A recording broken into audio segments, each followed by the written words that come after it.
Can you go online, please? Hi, Ian. Please.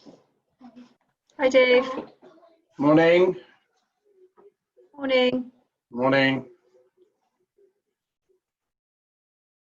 Morning, Dee. Hello. Morning.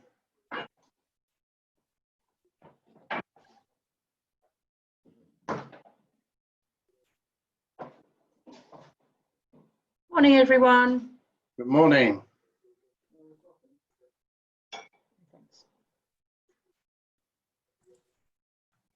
Morning. Morning, everybody. I will have a face in a minute. I'm just, I just got my camera turned off because I've got tea and coffee making activity going on in the background. Nice.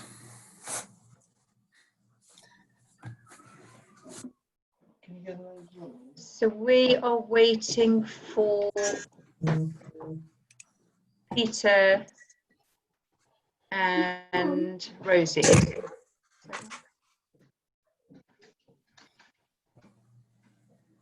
Ian, you're on mute. Ian, you're on mute. Yeah. Morning, Ross. Morning, Ian Sharpe. Morning. Morning. Morning. Morning. What's the limits of Ians you can have on a call before someone has to be called something else? I know. We had, You don't have to call Ian to work here, but it helps. yeah. I have to have a lucky dip of names. What are you going to be today? Natasha, Sorry? Business West board meeting. We had 4 of us. We've got 4 Ians. That might be the limit. I think any more Ians and someone's going to have a different name. We had, when we were working in an office before, we had 4 of us out of a team of 11. God. God. D, you're on mute. There I've you go. unmuted you, Dee. Oh, that's probably the best way, actually, guys, isn't it? Oh, yeah, quick, put it back on mute. Hi, Rosie. Hello, hi. I'm just wondering. Mm.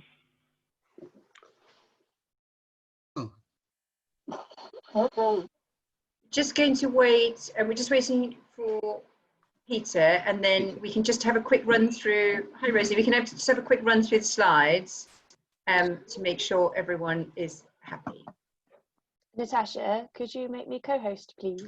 Oh, yes.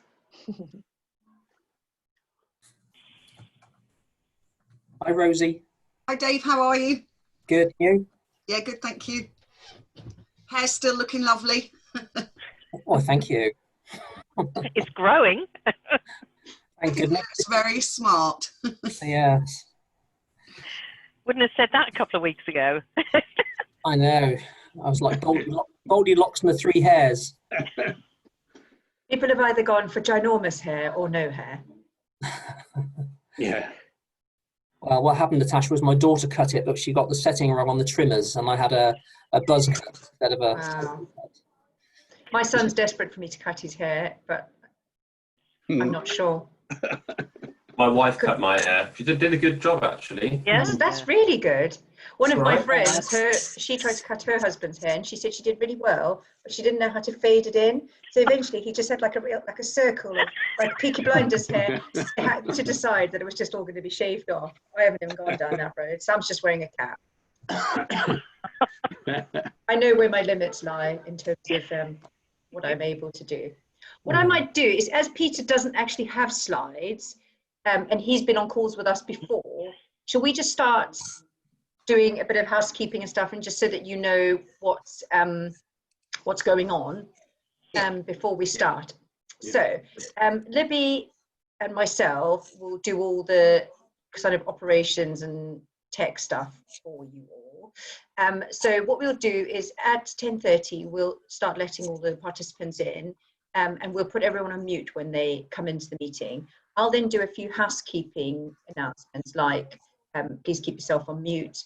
I've got intro slides for each of you as you speak, and then your slides if you've given us slides. Otherwise, whilst you speak, your intro slide will just remain on.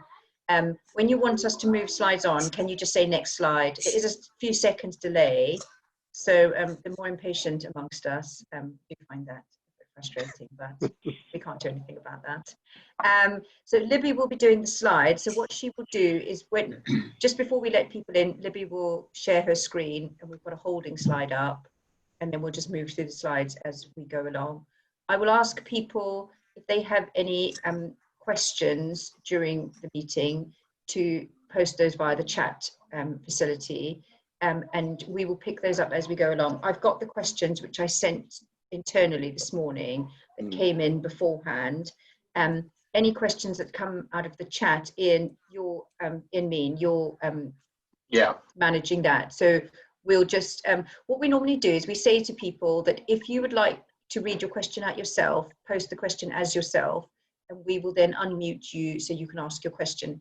If you would like your question to be anonymous, just send it to us privately, and then we will we'll read it out for you. So we'll pick that up with Ian during the Q&A. And then generally what Ian will do during the Q&A is he will say what the question is, and then call on one of you to answer, one or a few of you to answer the question, or if you would like to contribute to the question, then you could just put your hand up. The other reaction buttons, and I'm sorry for people who have done a bazillion Zooms and know all of this, the reaction buttons at the bottom of your screen you can use to wave, put your hand up, etc. if you would like to. We will also ask attendees to, if they're having any tech issues or they need help with anything, to just message us there as well. So whilst we are going along, Libby and I will pick that up as well. So if Libby, do you want to just test the presentations? Rosie, as I said to you in the email yesterday, it's only literally the first couple of words people are saying on your videos, and then they seem to catch up with you. But have a look when we go through. So that will be the slide that's up when everyone comes in. So Lib, do you want to run through these?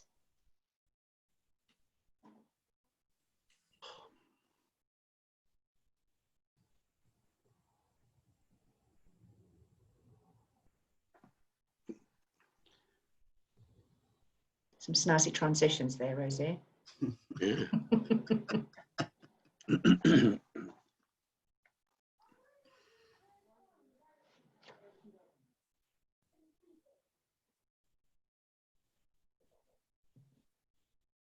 Do you hire in and promote line managers who have good emotional intelligence? Do you ensure that people can work flexibly if given the nature of the job and they want to, they can?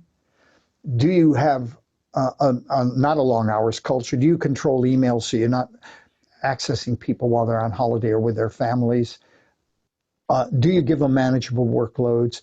Do you give them realistic deadlines? That's what makes the right kind of culture, but it's a culture thing. It's not a beanbag thing.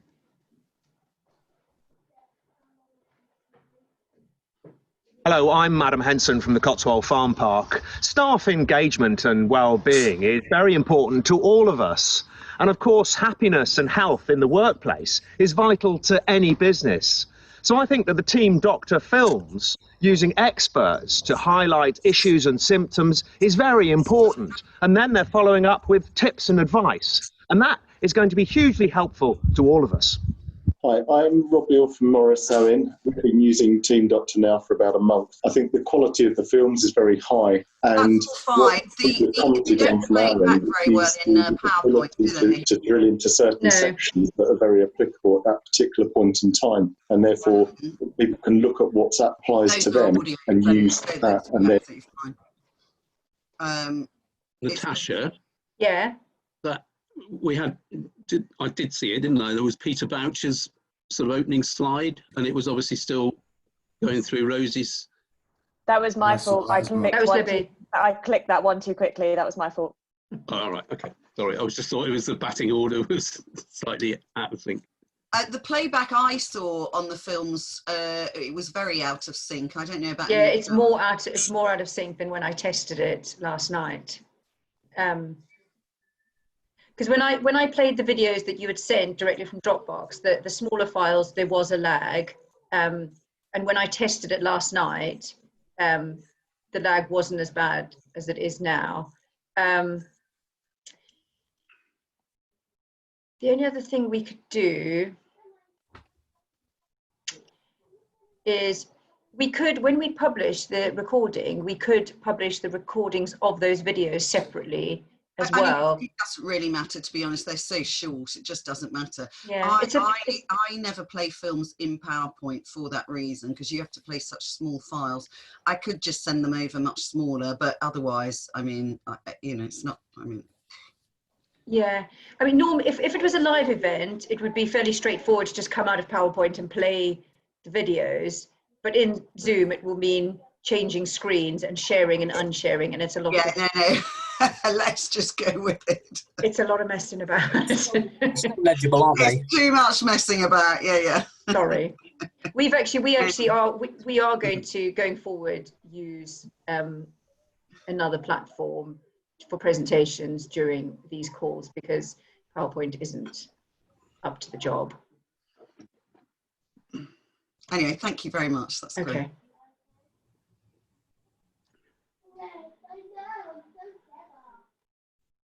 But Rosie, it wouldn't be any trouble at all when we publish the recording of this meeting.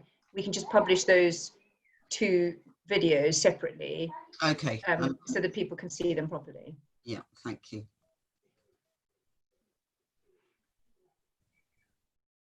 Are we missing an intro slide for our bit, I noticed, or is that, or my bit, I should say, sorry. Sorry, for who? For my bit. You've got an intro slide. There was the intro. No, I missed that, sorry. Sorry, we're all talking. Libby, if you just go back to them and run through to Ross's bit. Morning, Peter. Hello, Ian. Hi. Hi. Hi, Peter. Morning. Good morning.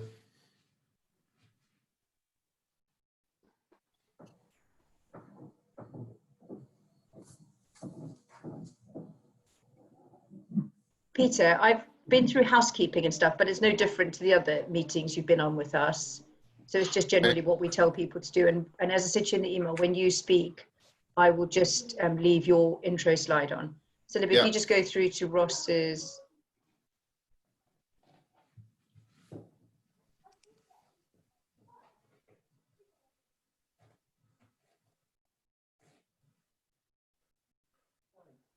Okay, sorry, yeah, got you. Yeah, I think we were talking at the same time, so. So who's first on? You are. All the Ians are first. Well, all the Ians. All the Ians to start with, yeah. Thank you. But Ian Mean's going to introduce you, Ian Sharpe. Okay, thank you. And then at the end of each, can I just double check one of the Ians, one of my Ians?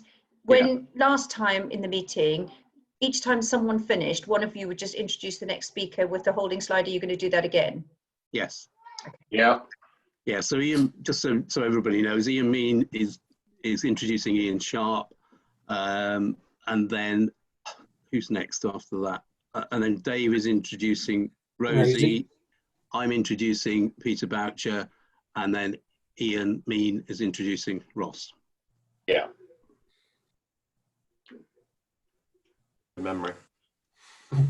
It's all right. We've got it on a little agenda, so speakers, you don't have to worry about it. We'll drive. Is everyone okay with that? Does anyone have any questions before we start? No. All happy? Perfect. So we'll send out a follow-up to participants afterwards, and we'll also publish a copy of the recording for those who couldn't come to the meeting. There is an attachment or a document I will refer to in my piece that anybody on the call or others could have afterwards if they want it. Oh, okay, that's perfect. Yeah, that would be lovely. And if you just send it to us, we can circulate it. Okay.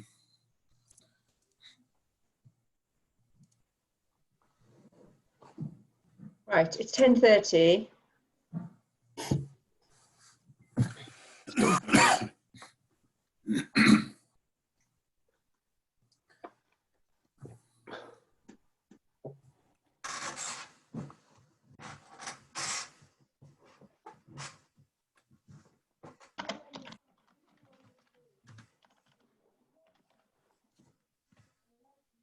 Start letting everyone.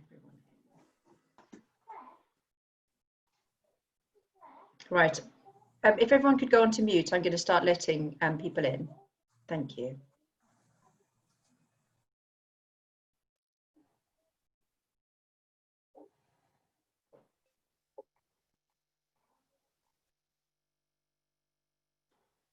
Morning, everyone. Welcome. We're just waiting for everyone to join us and then we will start.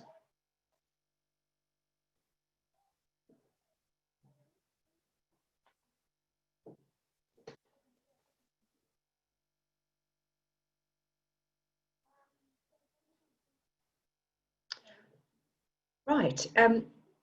I think we're going to get started. If any more people join, we'll just let them in as we go along. Hi, my name is Natasha and I head up the events team at Business West. I'm just going to be doing a bit of housekeeping with you and then we will hand you over to Ian. I know lots of you have probably done many hours of Zooming over the last few months, but just a little bit of housekeeping and how we run our meetings to help you. So we keep everyone on mute for the duration of the meeting. And during the meeting, if you would like to ask any questions or have any queries, we could ask if you post them in the chat facility. And we will have a Q&A at the end of the meeting. And what we will then do is we've had some questions come in ahead of the time, which we will pick up. We'll also pick up questions that come out of the chat. If you would like to ask your question yourself, if you address it to us, and then we will unmute you to ask your question. If you would like your question to be anonymous so that we read it out for you, we can do that. If you just put anonymous in the beginning of the question, then I know that we would ask that question on your behalf and not saying who it's from. And if you're having any tech issues or you have any other questions, please post those. My colleague Libby, who is named co-host on the meeting, and myself, I'm called Your Events Team, will pick those up for you. We are recording this session, so if you'd not like to be on video, please turn your camera off. And we will be publishing a recording of the meeting afterwards. So if you wanted to share that with colleagues, you could. I think that's about it. As I say, if you have any questions or anything you want to ask or say, please pop that in the chat and we'll get started. So I will hand you over to Ian to introduce himself. Good morning, everybody, and welcome to the second of our series of Zoom meetings, Swindon and Wiltshire and Gloucestershire, combining the two counties with our members. And as I said last time, it's really good to see a lot of you. We haven't seen a lot of one another, but for some of you that don't know who I am or necessarily too much about Business West, I'll just introduce myself. My name's Ian Larrard. As you can see on the screen, I'm the director for Business West in Swindon and Wiltshire. And for those of you who don't know too much about Business West, we're one of the largest business support and representative organisations in the country. We work with a huge number of businesses across the southwest, something like about 23,000 businesses across the southwest, supporting them in international trade, in terms of growth, in terms of innovation, and with regards to economic development across the region. As I said, this is the second in a series of 3 meetings that we thought we would put on. First one was business survival. This one's slightly more positive in terms of moving out of lockdown, hence the title, trading out of lockdown, the new norm. And I recently read a phrase that summed it up pretty well, saying, no norm will be the new norm. And I think, you know, normal is probably a word that that is disappearing really, because it's yeah, no norm will be the new norm. We've got some great topics and some really good speakers lined up for you today. But before we start, I'd just like to introduce a couple of my colleagues that are on the call as well. Dave Batrick, who is our initiative manager in Swindon, waving nicely there. And Dee Temple Moulton as well, who's our initiative manager in looking after Wiltshire. And in addition, we also have Ian Mean, who is a sort of co-host with myself, who is our director director for Business West in Gloucestershire and looking after the Gloucestershire Chamber of Commerce. I'm just going to hand over now to Ian to introduce the first speaker, but also maybe Ian just to give a quick insight into some of the things that you're involved with in Gloucestershire. You're on mute, Ian.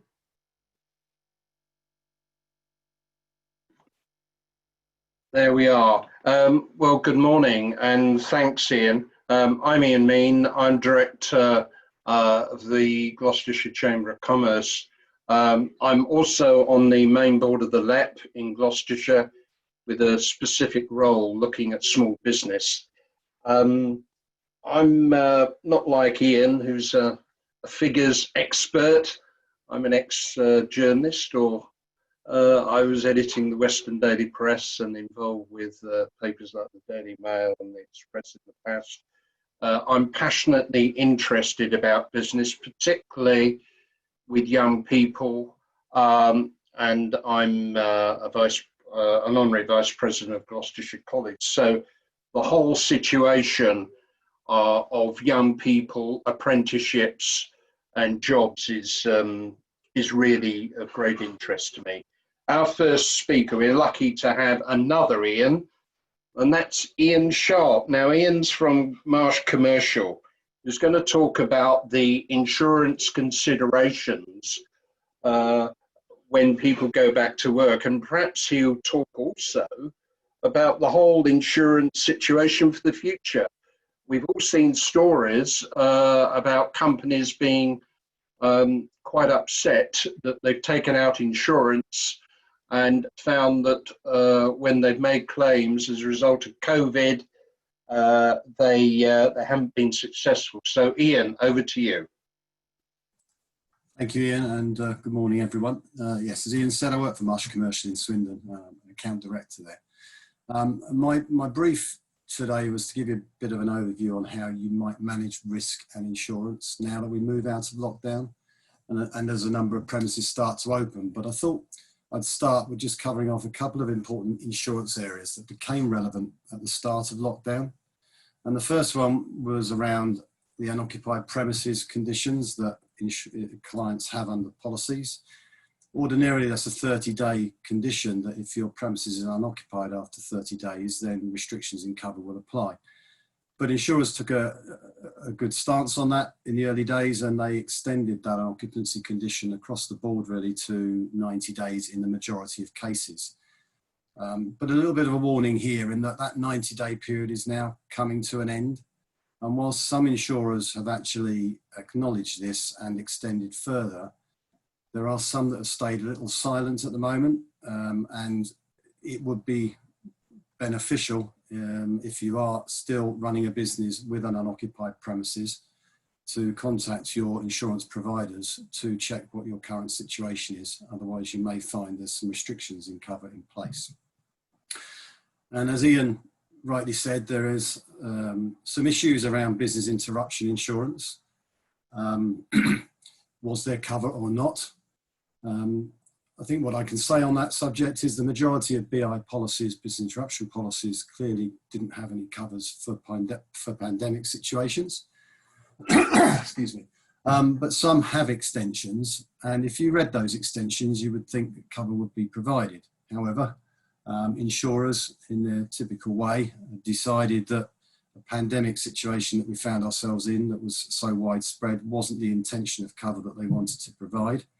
And the majority of insurers came straight out there and said, no, we're not providing any settlements. That didn't go down too well in the industry, as you can imagine, for both clients and equally brokers like ourselves who are working with clients and some quite large clients. And as a consequence of that, applications went into the FCA, and the Financial Conduct Authority are now taking the test case through to the High Court.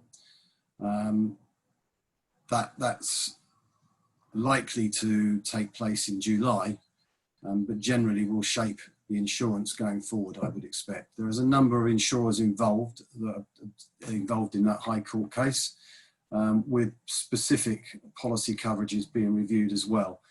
But even though there might be 8 insurers involved in the case, it will affect generally across the piece, I fancy. It's going to run for some time though, and of course in the meantime, businesses want some protection, need some payments, and there is a risk that some might actually not survive if those payments are not met. So quite how soon a decision will be made, we don't really know. It's quite probable that if the High Court find in favour of the policyholders, that the insurers may then appeal, and if that ends up in the Supreme Court, then that could be another month delay as well. But so quite who knows which way it will go. But certainly it's going to be a pivotal decision for the insurance industry. So that's a bit of an update on the business interruption side. The FCA website is very good. If anybody wants to refer into that, it's a very good website giving weekly updates on the progress of that case. Beyond lockdown though, what are the risks as we return to work? Well, overall, you have to consider there's an increased risk now from COVID-19 just through reopening and getting back to a working environment. As we return to premises, I would suggest really there's a need to review the insurances you have in place, particularly employers' liability and where appropriate directors and officers' liability as well. It's important there is protection for returning employees who may catch COVID-19, and which could then lead to a claim against the business or a director or officer of the company. From an employer's liability perspective, this covers compensation for employees whilst at work, and businesses could be liable if the employee contracts a disease whilst at work. There's a lot of concerns around this, and again, not quite sure how insurers will respond, but the employer's liability policy, should cover the legal and compensation costs arising from any claim. But of course, negligence on the behalf of the employer would have to be proven it's a negligence policy. On directors and officers liability, slightly different, but this provides cover for key individuals within a business to protect them from claims that may arise from decisions and actions they take as part of their role. This policy would provide legal defence costs as well as settlement and judgment costs, where employees hold them responsible for not providing a safe place of work. So you can see on both employers' liability and directors and officers' liability, the potential is there for claims to be made. But in all of this, risk assessments undertaken are key to protecting your business and particularly the employees. There's a very good document that I've got access to that I'd be happy to share with you all after this meeting. It's called it's a returning to work guide. It is a handy tool as it provides details to all a firm's needs to consider before going back to work. So it contains a useful assessment form, tick box with the ability to rate each depending upon the business. But I thought I'd share some of the suggestions in a number of areas just to give you a flavour of the sort of considerations businesses should be taking. And it's not appropriate for every business, but small and large elements of this will be applicable. So there is a suggestion that organisations should establish a pandemic support team comprising of representatives of various functions to implement, maintain and improve COVID-19 response within the workplace. Some firms should consider pre-workplace entry screening, particularly until a vaccine or reliable antibody testing is in place. There should be protocols for employees sick at work. Employees may develop symptoms of COVID-19 whilst at work, and organisations need to consider how they're going to handle these. Physical distancing and contact reduction measures should be considered and put in place in line with government requirements. And there should be a workplace sanitisation plan. There should be an employee post-infection return to work policy. So a process should be in place for employees returning to work after recovering from a COVID-19 infection and how this might affect the workplace. Workplace hazards need to be reviewed with updated controls put in place. It's important that organisations reassess hazards in their new working environments and update their controls accordingly to manage them effectively. Hazardous chemical protocols. Here it's quite simple, but where new cleaning chemicals are introduced into the workplace to clean and disinfect work areas, it's essential to assess whether these chemicals pose hazards to employees, and protocols must be in place to meet the regulatory requirements.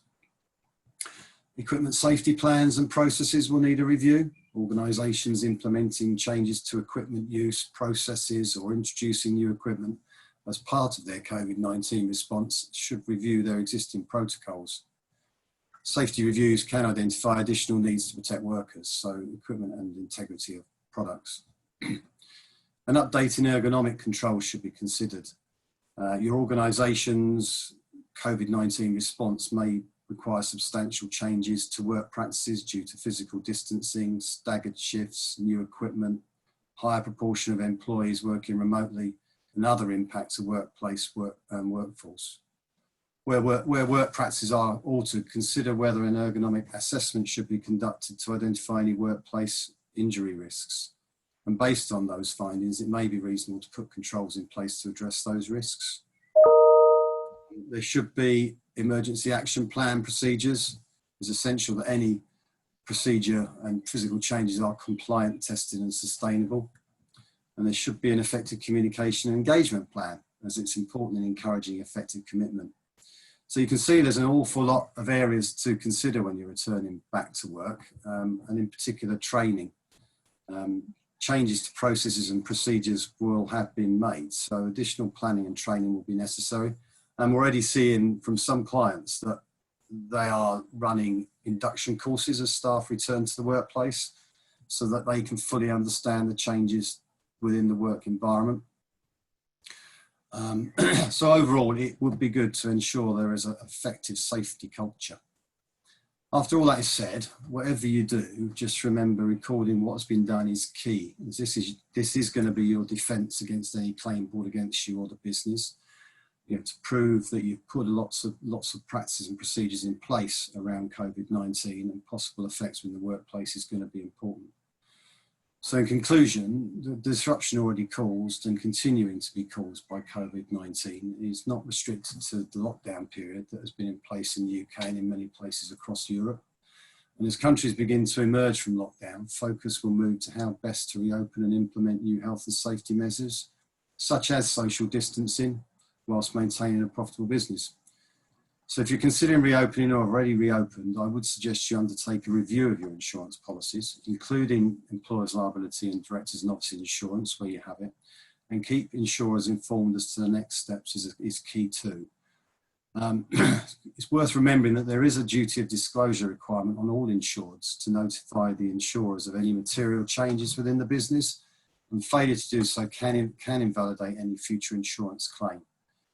So in these uncertain times, insurance should be used as a tool to help a business mitigate the risks associated with what we will be calling the new norm. But what about the future? I've got no doubt there will be a pandemic insurance product in due course, probably very similar to that which was introduced many years ago for terrorism and flood. And I do know that there are discussions already taking place at high level within insurance brokers and the insurance industry looking at how this will be shaped. I suspect it may be a government funded scheme to which insurers will implement or will be paying into a fund, and through that fund and into that scheme your individual customers will be able to apply for quotations. But what that will look like will remain to be seen, but it's certainly on the horizon and something I would imagine will be with us. But there is a wealth of information out there, and I would recommend you all to make good use of this advice in what are uncertain times. We're in a changing world, and the key is to keep abreast of developments. That's me done.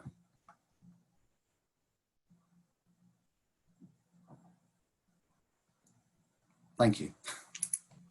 Thank you, Ian. Either Ian Mean or Ian Larrard, you're introducing the next person, Davis. Is that right? No, sorry, all Dave. The Ians. Oh, David. Sorry, Dave. Davis. You're on mute, Dave. I'll do it myself. Good morning, everyone. Great to see you. It now gives me pleasure to introduce to you Rosie Runciman from TeamDoctor and SoundDoctor, who have a very high regarded range of health and wellbeing video tutorials, but I'm sure she'll be able to tell you a lot more about that than I can. So over to you, Rosie, and thanks for joining us this morning. Thank you, Dave. Hello, everyone.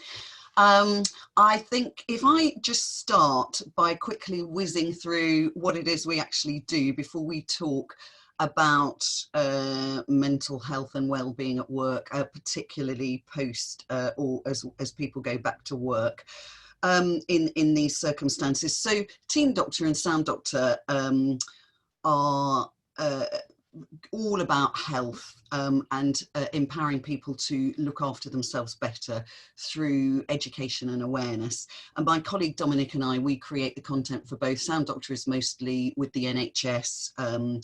We work on long-term conditions, and TeamDoctor is health at work. So it's all about the main issues at work which are detrimental to people's health. So if we have a look at the, I think we'll need to go 2 slides on, because the first one only says TeamDoctor, the next one. So let's have a look at what makes for good well-being. So all of these things, if they're all in place and everything's going well, then we will be okay. But if any of these are not working so well, it will affect our health, some more than others. So all of our films for TeamDoctor focus on areas where you can make a difference here. So on the right hand side, a lot of the results of that is manifests itself in stress and anxiety. And so we have a lot of content about that. And on the left hand side, these are my left and right, of course, those you can certainly make interventions there to make a big difference for all of those things too. So does it work? This is crucial, isn't it? Because there's no point having all this wonderful content and then it not working. So if we look at the next slide, the NHS has done a lot of evaluations of our content. And I think you can see here, and the next bit too, because that gives you the results there. We do have a very strong track record in behaviour change, because that is what you want. You want people to understand what the problem is and then to act on it and get that behaviour change. And if we have a look at the next slide, that was West Leicestershire, and this is Wolverhampton. Which has very similar results. And we have quite a few of these from around the country, all repeating the same, within a very small margin, the same sort of results. So we do know it works, and we know that people like it. And the next slide is from Public Health England. So this is really not to show off, this is just to establish that actually we do know what we're doing, which is really why I'm talking to you today, because otherwise you might think, well, what's she banging on about and what is her bona fides for doing so? So mental health then in the time of COVID, it's very tricky, because already statistics from last year from the HSE showed that stress and anxiety accounted for more than any other problem at work. 57% of issues were stress related. And that is only set to increase as people start to go back to work now, because there are a whole host of factors which make things more difficult. There's a lot of uncertainty, there's social distancing, there's the psychological after effects of lockdown, self-isolation. People are worried about catching the virus, they're worried about passing it on to vulnerable people, they're worried about job security, perhaps they're worried about having to go back into work and using public transport, a lot of financial worries around people who are still working from home and they're coping with homeschooling and having to work very irregular hours to make that work is also extremely difficult. And getting a work-life balance when it's very difficult to have that end to office hours and a proper closure at the end of the day. So these are all factors which are quite new for us and which we have to take into consideration. And the CIPD's early research into health impacts of lockdown already, there are clear findings that tiredness, musculoskeletal conditions, a poor work-life balance, which I just talked about, less exercise than you would get normally, and increased alcohol consumption are very much on the radar. And we've certainly noticed that our film content on back pain, sleep and exercising have been particularly popular. So I think these are things that people are aware of and want to do something about. And I think in the workplace, for a long time, people thought that many aspects of health and well-being were nice to have, but not essential. But now I think people are coming to realise that if you don't have a healthy workforce, no good things will come of it. So it really is a must-have now. But I think we need to empower people to look after themselves and take some responsibility for their own outcomes. Prevention is always better than cure, and really to prevent problems happening, education and awareness is the starting point, because unless you know what problems you might be facing coming up against you, you can't do anything about them. And many people respond very well to self-help. Some don't, some need further interventions, absolutely. Some need face-to-face, some need quite sophisticated treatment, but others don't. Others just need to realise what the problems are and how to go about solving them. So that's to do with everything, really, not just, am I stressed, but also really being aware of why it's so important to get exercise in your day, why what you eat during the day is really going to affect both your health and your performance, and how very important getting enough sleep is. So mental health, there have been a lot of campaigns over the last few years, and people say, talk about it, but it is very difficult, and we are getting better, but we are not there yet. And I think the statistics from HSE, CIPD, anywhere you look really, will absolutely underline that we're not very good at it yet. Communicating with people is a really, really good way to start. And our experts always say, really listen to the answer if you're asking how people are, because, and ask twice, because the first time everyone will sound fine. Yeah, all good, thank you very much. But if you ask again, very often they will give you a slightly different reply, and you might really start to get to the heart of how they actually are. Another thing our experts say is really key in terms of stress is noticing what's going on yourself. So noticing with yourself, noticing with other people, have they changed their behaviours at all? So if they used to be very bubbly and they're much more subdued, that's a really good sign. If they used to be even perhaps very stroppy and now they care less, that is another sign that there might be something going on. Stress it manifests itself in a lot of physical ways. One of my friends who was very fearful at the beginning of lockdown, particularly because of her mother who was very vulnerable, she knew she was very stressed, but only very recently her hair started to fall out, and she consulted a specialist, and the specialist said that actually it takes 2 or 3 months for the results of that huge period of stress to be shown. And it's not just in hair, and I am sure many of you have examples of exactly that sort of thing, where the physical impact actually happens months after the event. But there are, notwithstanding COVID-19, all the problems that come with it, there are some basic rules about getting it right to reduce stress in the workplace. And I'd just like to play you a quick clip from Sir Carey Cooper, who a lot of you will know, I think. If it doesn't play very well in PowerPoint, it's just a PowerPoint thing. So here we go. Do you hire in and promote line managers who have good emotional intelligence? Do you ensure that people can work flexibly if given the nature of the job and they want to, they can? Do you have not a long hours culture? Do you control emails so you're not accessing people while they're on holiday or with their families? Do you give them manageable workloads? Do you give them realistic deadlines? That's what makes the right kind of culture, but it's a culture thing. It's not a beanbag thing. So there we go. He's very keen on it not being a beanbag and a sushi at the desk thing. And getting it right is difficult, of course, but there is lots of help about, and knowing what to look for and how to improve things just makes such a big difference. I'm going to play you a very quick clip of a couple of organisations and individuals who've been using TeamDoctor, just to emphasise how people find interventions helpful, not necessarily ours, but in general, these sorts of interventions in the workplace, how they can be helpful. Hello, I'm Madam Henson from the Cotswold Farm Park. Staff engagement and well-being is very important to all of us.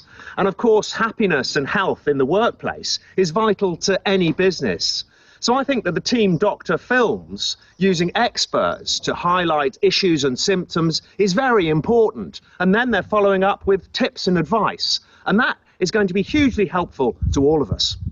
Hi, I'm Rob Beale from Morris Owen. We've been using TeamDoctor now for about a month. I think the quality of the films is very high, and what people have commented on from our end is the ability to drill into certain sections that are very applicable at that particular point in time, and therefore people can look at what applies to them and use that, and then look at other areas that may be useful for them in the future. So it's been useful from that point of view. I'm watching the films on sleep and it's resonating greatly with me. For a long time, I've struggled with disrupted sleep patterns, stress and anxiety, and now we have a pandemic on top.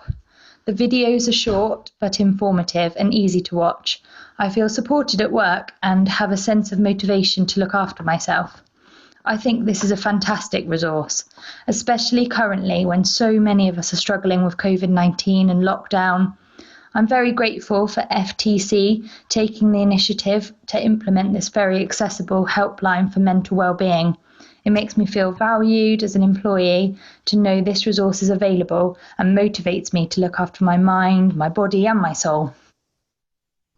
I think I'd just end by saying don't be too downhearted by the challenge, because we can all do this. We are pretty resilient as a species, and I think the American author Napoleon Hill, you know, I love his, if you can't do great things, do small things in a great way, and I think we can all do that. And so just do think about all these issues that I've highlighted and how people might be feeling as they go back to work, but we can, you know, we can get through this, we can do this.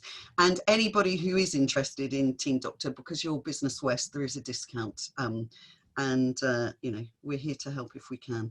But anyway, good luck everybody as you go back to work this week.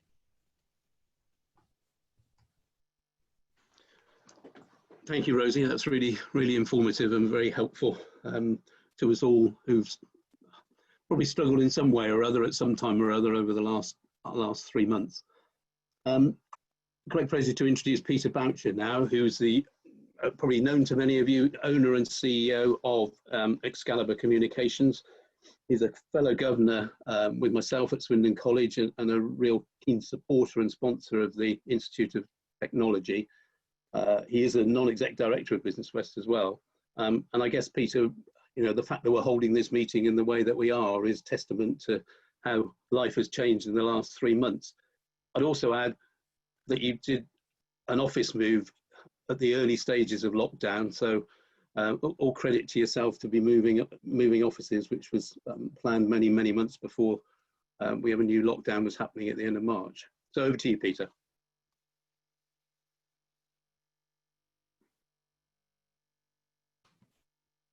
I've managed quite well in Corona to not hit the unmute problem, but I've managed to achieve it. Sorry. Thank you, Ian, for doing that. Very good to be on the call today.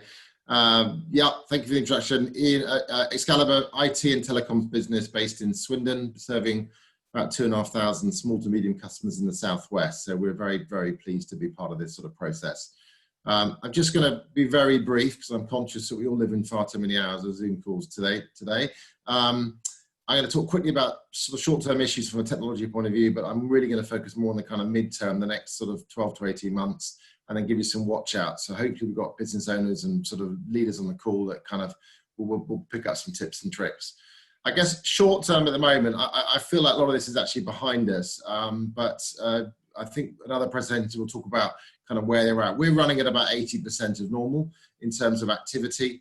We've got 65 staff or so working from home. We've managed that transition relatively seamlessly. We adopted cloud and sort of, you know, PC-based technology years and years ago. You'd expect that from us. So it was relatively easy from us. Our office that we have just moved into, and half the size of our office, which I guess is an indication for some people on the call about really looking at going forward how much space you need.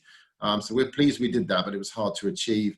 We're even managing deliveries to customers and deliveries to our IT engineers at home. So we've got everything working remotely, although we are going to start reopening the office from next week. We think it's important from a mental health point of view to link back to my previous presenter. In addition to which, we've actually changed all of our systems during lockdown as well, which also been planned. So we've done some extraordinary things working actually on our instance on Microsoft Teams rather than Zoom, but it's the same thing really. Quickly and short term, we do daily calls with all team members. So every single person gets on a call every single day. We have established very clear at-home KPIs. It's very difficult to manage productivity remotely. And I think it's easy to think that everyone's happy and productive equally, and it's not true. So we've managed to sort of establish that team by team, which is important. We do twice a month company updates, because I think, linking back to both the previous presenters actually, I think people just want to know where they're at. And even if you don't know where they're at, they want you to recognize that you don't know as well. So communication is critical. We also have, bring a pint party on Friday, so quite a lot of fun as well. So we've really dialed up into company communication. So in the short term, we're doing a lot of other people are doing, which is just sort of managing day to day. I think things to consider would be their connectivity at home. Even I found in my own house, I've had some sort of flaky broadband recently. We've just got our staff to do a health assessment about how they're working from home, which I think is linking back to Ian's comment about insurance. I think everyone's analysing in the office, but you also need to analyse, make sure they're sort of safe to work at home from a kind of ongoing lumbar support and seating and everything else. We have found lots of our customers, they underestimated how important mobile would be as a backup solution for connectivity, but also kind of voice, as well as you've got, friends, and you've got all your children dialing into school potentially and everything else. So everything gets a bit everything gets a bit tired. And then you've got extra charges. So we noticed with quite a few of our customers now, they weren't that prepared for it, and they're paying for unnecessary things. And the last thing companies need now is unnecessary charges. So we're helping customers sort of manage that in terms of data allowances, non-geographic numbers, all the boring stuff, but just needs to get looked after. And last but not least, in the short term, have they got the right equipment? A staggering number of customers literally took their home PC and took it back to the house. That's fine. But if I move on to the more interesting point about mid-term, that's not going to work. So the more interesting question for us, and that's what the conversations we're now having with most of our customers, is if you believe that we're going to go for a period now where we work partially from an office and partially from home, how do you manage that? And that's going to be much more interesting. And if I'm honest, I think what's been brought home to me in the last couple of months is there are too many communication channels all fighting. So at the moment, I've got a mobile, I've got an email, I've got a Zoom account, I've got Microsoft Teams, I've got a landline that works on my PC, and all of this stuff is pouring inbound. I might have WhatsApp and text as well. And I think it's important for companies, you've got to look at what platform do you want to work on ongoing, and make that your platform of choice. Whether that's Microsoft, there are other channels out there, but at the moment you are managing too many communication channels that don't talk to each other. And ultimately what will happen is some staff will prefer one versus the other, and you will lose things in communication. Whereas previously, if you're in an office, a lot of that communication was sort of over the airwaves. You now need to coordinate that. You also need to look at where the location of data. So lots of our customers have struggled because they've got too much data sitting on site, and all of their staff, of course, they're having to sort of dial into a server, and you get inevitable congestions there. If people haven't got clear cloud programs on the back of this about how they move data to the cloud, they need to. And then last but not least, you need to get sort of looking really clearly at staff equipment. Moving people's office PCs home, that's fine when they're at home, but when they're in both locations for a couple of days a week, that's not going to work. And I think it's important that you've got to make sure they've got the right equipment for them to do their job, whether that's laptops or mobiles or whatever. An amazing large amount of people, letting people use sort of domestic stuff, then you end up with inevitable kind of security issues. So I guess to wrap up, lots of good stuff happening with customers. The economy is doing remarkably well, and there has been a huge shunt to people working from home. But you need to be, any leaders out there on this call or listen to this later on, the old-fashioned phone system is going to go end of life in a couple of years' time. And if you've been putting it off, this is the chance for you to sort it out. Secondly, if you thought that kind of a poor broadband line was just about okay 6 months or a year ago, if you move towards the cloud, you need to be thinking about 10 times or 100 times faster in speed. The good news is the cost of this has collapsed in the last year or so, but most companies are literally throttling themselves by having too little connectivity into their building, into people's homes as well. And then lastly, and I think it does link back to Ian's comment at the front in terms of insurance, the lack of security planning from people is absolutely eye-watering. The growth in cybersecurity in the last couple of months, and just the fact that you're allowing people to use any old device with any old data, you know, it is staggering how little prepared people are. And therefore, I'm afraid we've got to start educating customers very quickly on that level of risk. And it's not a system risk, it's almost always a user and a company policy risk. So you can throw software at it, but you've actually got to start changing people's behaviors as well. So coming on the back of this, security issues in companies, cyber, let's call it, in the broadest definition, is actually not gone away. If anything, it's dramatically accelerated. So I think you've got to build that into your plans going forward. But net, the last 3 months or so technically will have changed how companies work, which is positive. And I'm looking forward to the next phases. And look, if anyone wants to chat to us, you know, on an honest basis, Excalibur, we'll be happy to do so. Thank you very much. Peter, thank you. I think a great insight there. I met Peter a couple of times. He's a classically trained marketing man, and I think that comes through.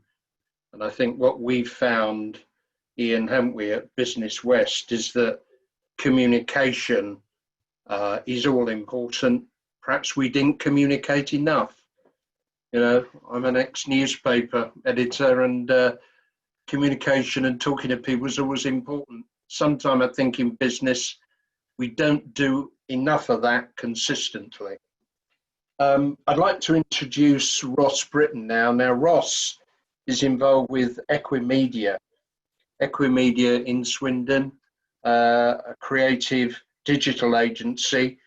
What's impressed me about Andrew Burgess and his team there is that how they've taken advantage of the lockdown to actually increase their business.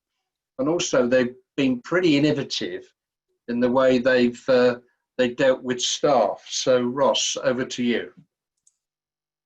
Thanks, Ian. That's great. So, yeah, so as Ian said, we're a digital marketing agency. We're independent, been around for 20 years in January. You know, we started business just before Google, and at a time when Amazon was trying and failing to be an online bookstore, and then obviously became what they are now. But as you said, we're working in a rapidly changing market, rapidly changing client needs, rapidly changing advertising and website UX demands. So what I'm going to talk a little bit about now is how we've adapted. So to Ian's point, we've looked at the market conditions, and given that we are a very analytics and data-based business, we make all decisions based on a fact base. So look at user behavior, look at the analytics, and make fact-based decisions off the back of that. So talk about how we've adapted based on what we've seen, show you some really interesting insights of what we've seen, how we're helping our team, and actually it feeds off quite nicely of what Peter was just talking about, because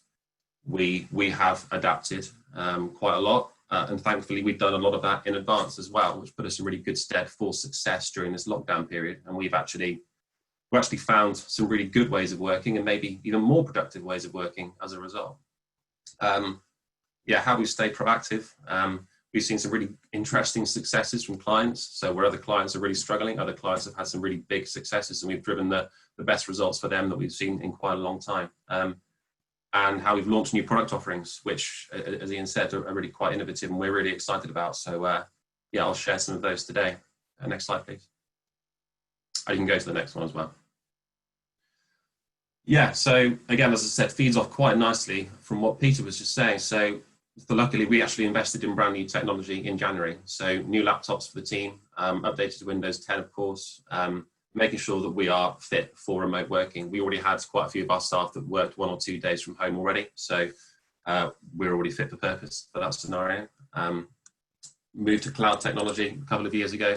And again, we've adapted some of the things quite naturally. So whereas we used to use something like Slack as an instant messaging tool, we've naturally migrated to Teams.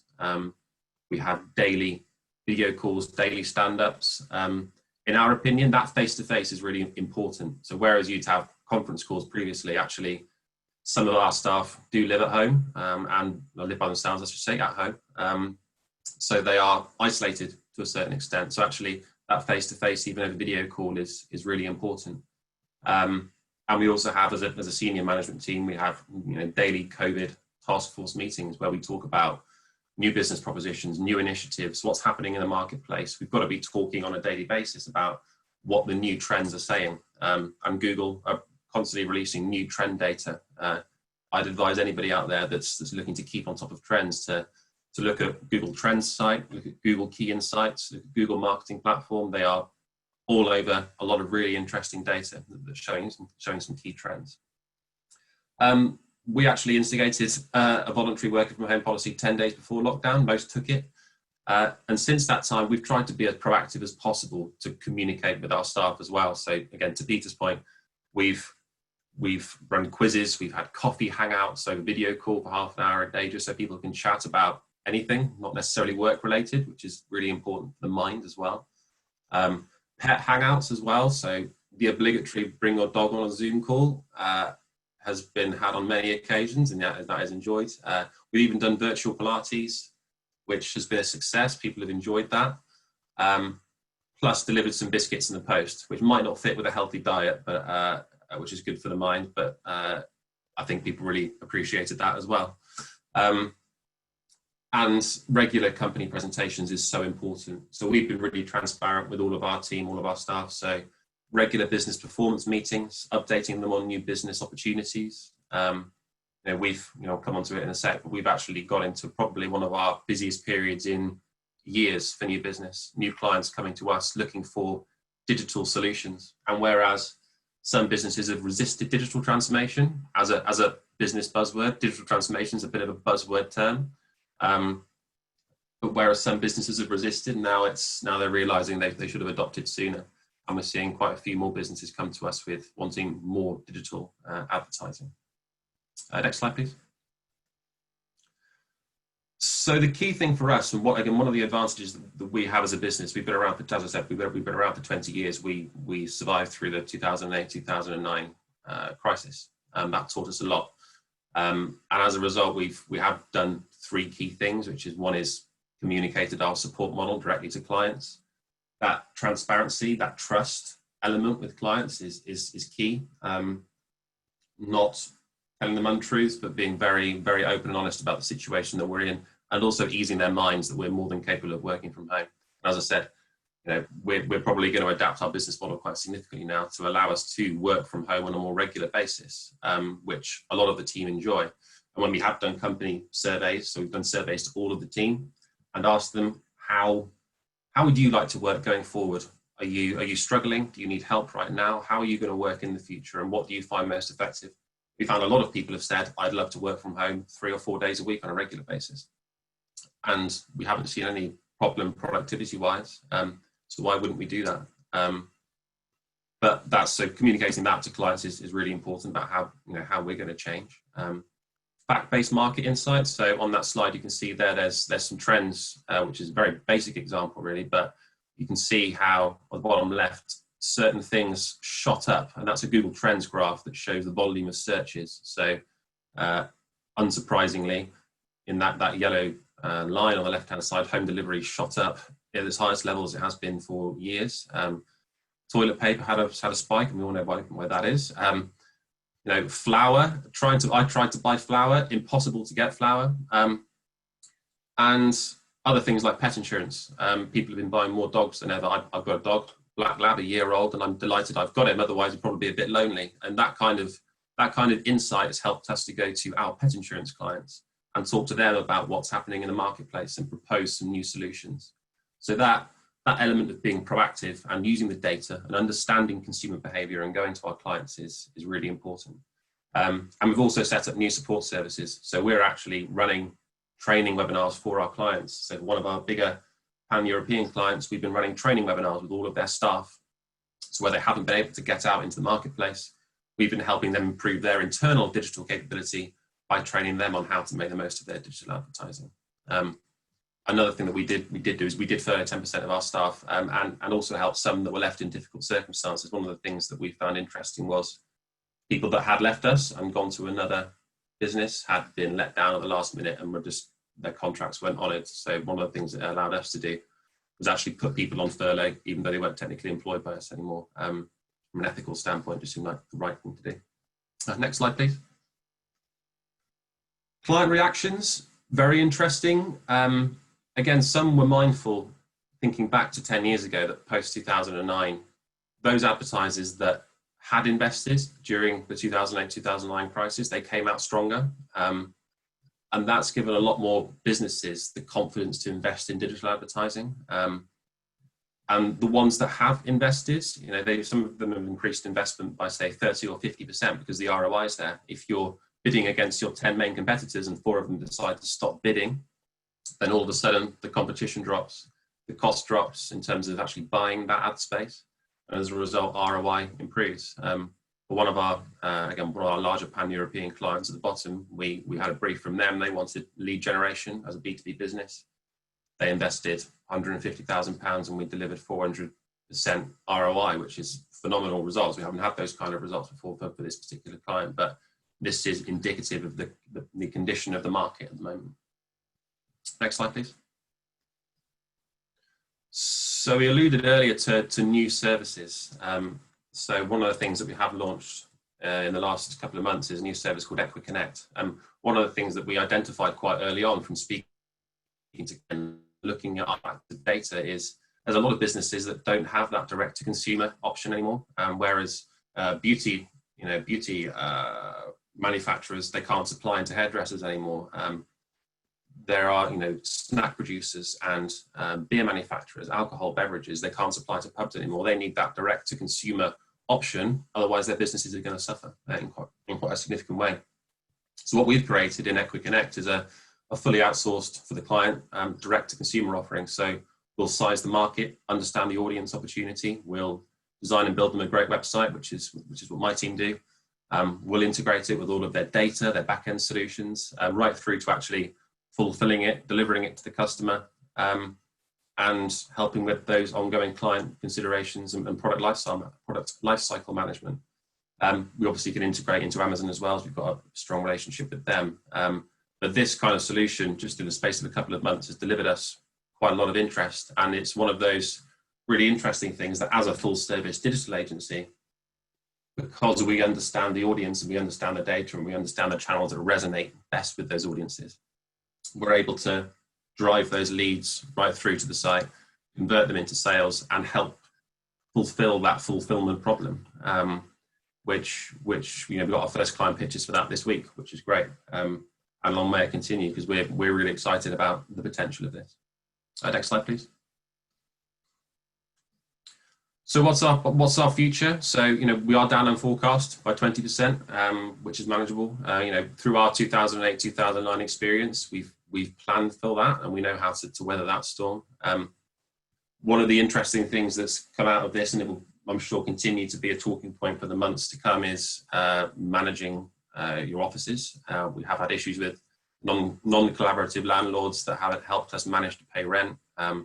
And most importantly for us, not providing workable and safe back-to-work solutions, which is a real concern that was highlighted by our staff as well. Our staff are worried about going back to work and using commonplace toilets and facilities, which is an understandable concern. And how landlords actually deal with that problem is going to be a real challenge.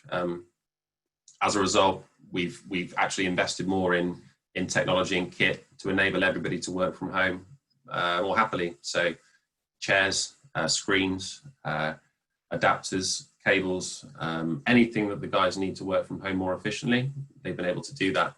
And in September, we've actually decided we're going to leave our current office and operate as a virtual company, at least as the short term, because we know we can operate at a high efficiency, if not more efficient than we were when we were in the office. And we've got new office plans where we'll probably change our whole working culture of potentially it'll be 3 days a week working from home, 2 days in the office, and be flexible around people's needs, which is really exciting.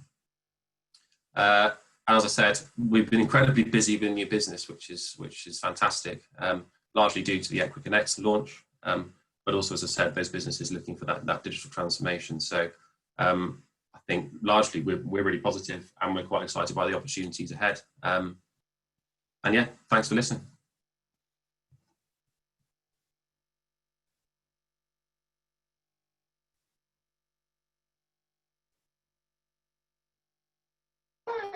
Thank you, Ross. Libby, can you move on to the next slide, please? Right. it's time for Q&A, which Ian is going to pick up. Ian, do you want to do the questions that came in online first? And then we can go on to the questions that have come in live, or do you want to do the live ones first? I think I'll do the ones that came in written form. I just want to say, Ross, I thought that was a brilliant presentation. And the thing that stands out a mile is the success you've had through this lockdown period. And I just think it's phenomenal. The first... Ian, sorry, just before you start, I just want to make note of the fact that we should be ending in 4 minutes. And we're likely to run over. If anyone does need to go, obviously, as I said in the beginning, the meeting is being recorded, so you can go back and pick up questions if you do need to leave at 11:30. Sorry, Ian, do carry on. Thanks, Natasha. We've got some good questions here. The first is from Barry Coles, and Barry is asking, what are the panel's views on software for monitoring remote working employees' activity? Some of you may have read this story in the last few days, and I don't think there's a better person to ask that than Peter Boucher. Peter, what do you think of that? I really wish you didn't have to do it. I think depending on the culture of the company you operate, and I think how you treat and work with your staff, it would be a sad day. And I can't talk for every single instance, but certainly it's something we're not looking at. If people are clear that what they're responsible for and what their KPIs are at home, I think you've got to treat them as adults. So if you want my off-the-cuff response, for now, it's a shame. I think we live in a country where we do amazing things most days, and therefore I think we need to treat people as sort of responsible human beings. Yeah. Thanks very much, Peter. Next question is from Charlotte Marshall Reynolds. And Charlotte is asking, any advice for onboarding a new member of staff during lockdown? Ross, what are your thoughts on that? That's a good question to ask, because we actually onboarded a new member of staff the week lockdown was implemented. It was a challenge. So we've had an employee now who's been with us for 3 months. I think one of the things that we did for him particularly was at a socially distanced level, we met up with this individual for the first 2 days, gave him as much of an induction as possible, because in face-to-face time, at a safe distance, of course. But actually, constant communication with this person has been quite important for me. So I have regular one-to-ones with him. I think instilling that trust, to Peter's point, is quite important early on. So the way that we work is we'll set what needs to be done, and we'll trust that person to do that, and give them the right mentor as well. So one of the senior members of the team has been a mentor for that person remotely. So yeah, I think having some face-to-face to start with is important, just to have that induction, but then consistent one-to-one management, give that person a mentor, and make sure you're utilising things like Teams and Slack quite a lot, because they will inevitably have lots of questions. And just being on hand to answer those questions is really important to give that person a trust in you as a business as well. Okay. Next one is from Cara Watson, and Cara is asking, what initiatives are firms using to keep employees mentally well during work? And that's obviously for you, Rosie.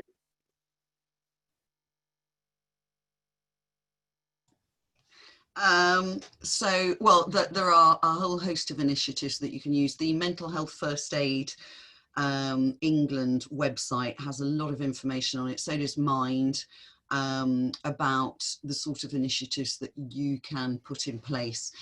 We have a lot of films about mental health in the workplace, and a sort of introduction to mental health first aid and so on, and also films about mindfulness and relaxation. All of those things you can take to a further level.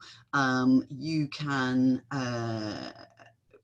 speak to your local Mind organisation as well. They're very good, and they will give you lots of advice about what you can put in place. So it really depends on the size of your company, what sort of a spend you've got, as to what you might put in place. But I think if you have a basic understanding of what the issues are, and you are in a position to perhaps appoint mental health first aiders, that's a really good starting point. Okay, that's great, Rosie. Next one is from Judy Clark, and Judy asks, how best to separate personal and business technology when working from home? Now, come back to Peter on that. You're the technology expert, Peter. Yeah, it links to this whole session regarding mental health. So there's technical ways you can kind of what we call sandbox, so you can make sure that certain bits, I mean, there's also the security issues. So yes, in essence, there's a sort of technical level where you want to make sure that these particular tools are used for work and not necessarily for home.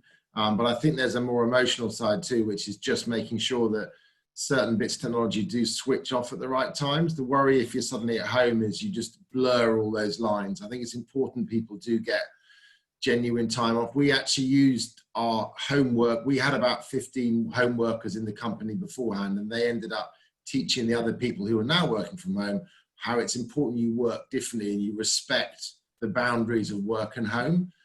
So I think when you are now working from home, it's important that you get those sort of emotional sort of boundaries in as well as the technical ones as well, if that makes any sense.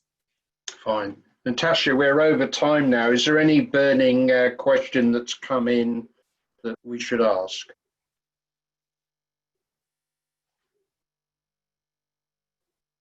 Hi, Natasha.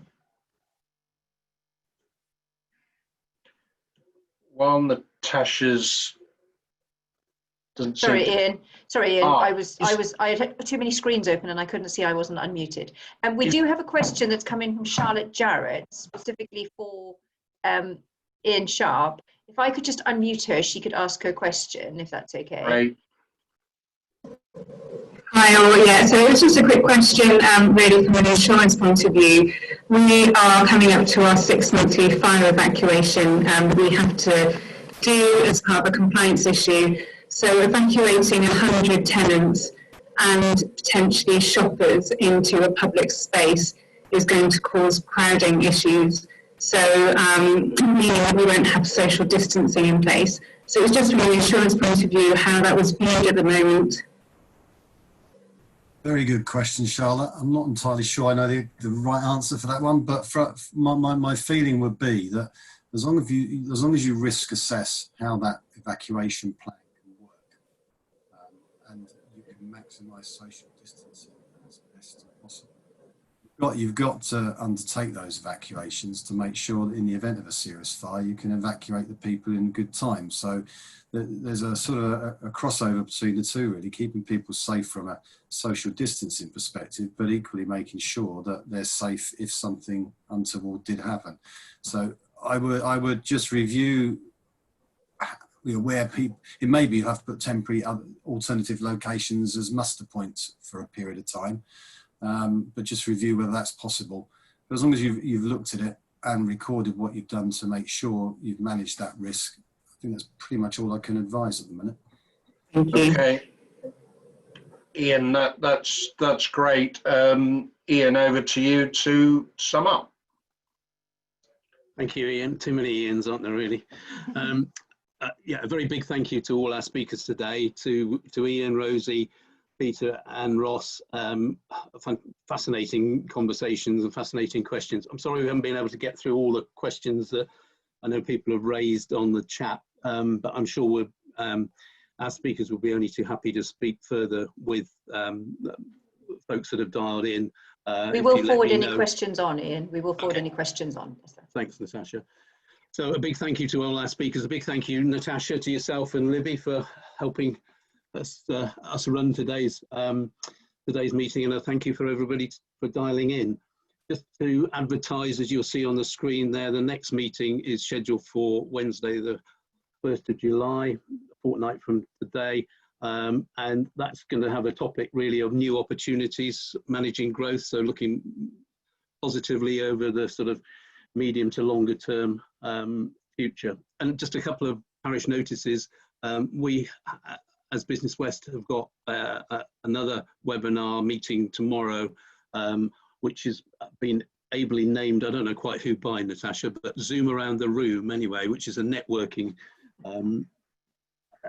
event, similar to the networking events that our chambers run around the region, and that's tomorrow at 10:30. So I'm sure we can get you details of that. And after, as I say, the next meeting here is the 1st of July, but in a couple of weeks after that, we'll have via Zoom a meeting with the Swindon MPs and the leader of the council. That's on the 17th of July, and both MPs and David Renard, the leader of the council, have confirmed that they will be online. So that promises to be a very good meeting. So that's on the 17th of July, but details will come out to you over the next few days. Just leaves me to say, have a great rest of the day and hope to see you soon. Back over to you, Natasha, if you've got anything to... Yeah, I think that's us done. If people need to start leaving, if you do want to keep up with other events we've got going on at Business West for your local area, and also via our Trading Through Coronavirus hub, if you just pop onto our website, register with the Trading Through Coronavirus hub, you'll get notifications of blogs, podcasts, events we've got going on. And it's a really good resource to ask those questions that are coming up on a daily basis in your business, or just to get some reassurance. So yeah, that's us, and we will see you again on the 1st. Thank you very much, everybody. Yeah, thank you all.